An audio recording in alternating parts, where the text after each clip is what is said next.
discovered the photos and negatives really quite by chance. My father-in-law passed away in 2004, and he had this large study that was full of books and papers and whatever, and it was just tidied up and everything was kind of packed away and then kept untouched. So in 2016, we were thinking about what to do with all of this material, and I made a trip to the house just to kind of randomly look through and kind of assess better what was there.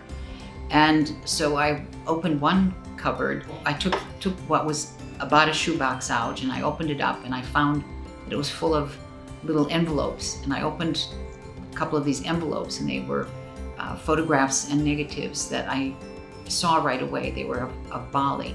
The negatives are large format, they're 6 by 6 centimeters. While he was traveling, he developed the film and then had a set of contact prints made. He stored the negatives and the contact prints like in envelopes, and he had written names on the envelopes. So some of them are place names, like for example, Bandung or whatever specific place, or Borobudur. But he also had envelopes where he combined photographs. So he had one called Temples, or one called People in the Street, or Horse and Carriage. So it was interesting to see how he organized his own photo. But basically, when you look at Liu Kang's photos, because none of them have been cropped, they're all shown full frame, you really see what he saw through his own lens. What is interesting is that he bought the camera that he used just the day before departure, and it's a Rolleiflex camera, quite expensive for the time, and we even found the receipt for the camera. It was a magnificent sum of over 500 whatever dollars were in use then. Piecing together the story of the trip required a whole lot of detective work, but luckily there were some important sources. The first is the diary that we found when we cleared Liu Kang's study. He bought the steno notebook in Jakarta at the beginning of the trip, and for the first few weeks he made entries very, very regularly.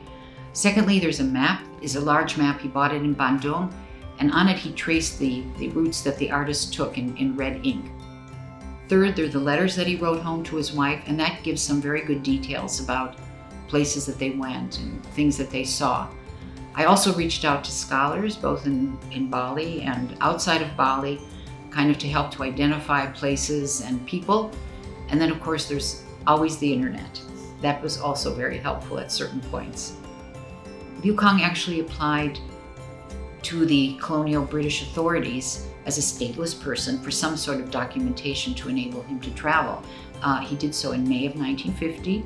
He did it again in December 51, and it was only third time lucky in June 52. And he applied for the papers about a week before the artist left.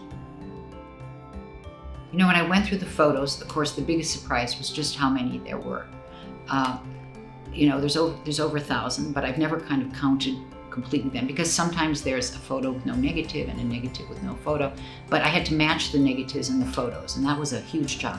I went out and I got a light box, and then I could lay the negatives on the light box, and I had downloaded an app that enabled me to just see on my phone what it looked like as a positive.